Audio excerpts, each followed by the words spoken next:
Assalamualaikum warahmatullahi wabarakatuh. Perkenalkan, nama saya Reza Aulia dari kelas Ilmu Politik B. Di sini saya akan menjelaskan tentang sosiologi dan antropologi berserta luang lingkupnya. Di sini sosiologi adalah ilmu yang mempelajari tentang masyarakat. Sedangkan antropologi, ilmu yang mempelajari manusia baik dari fisik luarnya maupun hasil pikiran manusia. Sosiologi mempunyai 4 ciri, dan yang pertama, empiris. Empiris artinya berdasarkan kenyataan yang ada. Dan yang kedua, teoritis. Teoritis artinya berdasarkan sebuah teori dan harus sesuai ilmu pengetahuan. Dan yang ketiga, kumulatif. Kumulatif artinya dibentuk oleh teori ada dan berkembang. Yang keempat, non-etis. Artinya tidak menilai baik buruk tetapi berdasarkan fakta. Antropologi juga memiliki 5 ciri.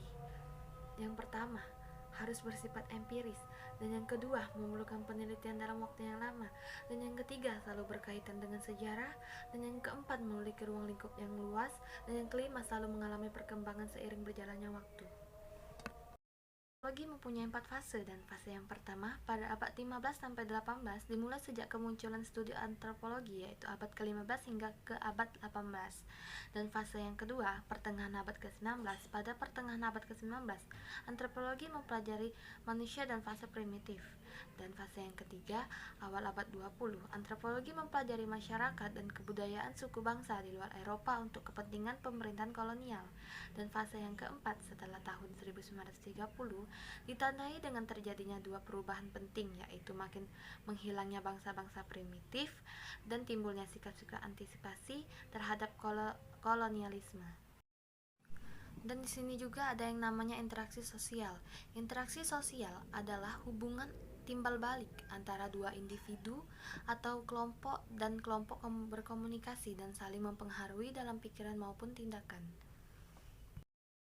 Interaksi sosial mempunyai 4 ciri-ciri, dan yang pertama, jumlah pameran lebih dari 1 orang, dan yang kedua, terjadi komunikasi antara pelaku kontak sosial, dan yang ketiga, memiliki maksud atau tujuan yang jelas, dan yang keempat, berdasarkan pola suatu sistem sosial tertentu.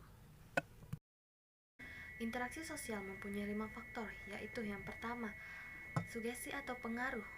Contohnya, seorang siswa bolos sekolah karena diajak temannya bermain. Dan yang kedua, imitasi. Tindakan atau usaha. Contohnya, seorang anak mulai mengeluarkan kata-kata yang diajarkan oleh orang tuanya. Yang ketiga, identifikasi atau keinginan. Seorang anak bermimpi menjadi orang yang sukses. Dan yang keempat, simpati. Keadaan jiwa seseorang dalam menyikapi masalah orang lain, contohnya menjenguk orang yang sedang sakit. Yang kelima, motivasi atau dorongan kepada seseorang, contohnya memberi motivasi atau dorongan untuk yang sedang ada masalah. Dan ada juga kurangnya kesadaran masyarakat terhadap protokol kesehatan di masa pandemi. Edukasi publik secara langsung membudayakan pola hidup bersih dan mengikuti aturan atau kebijakan pemerintahan mengenai protokol kesehatan.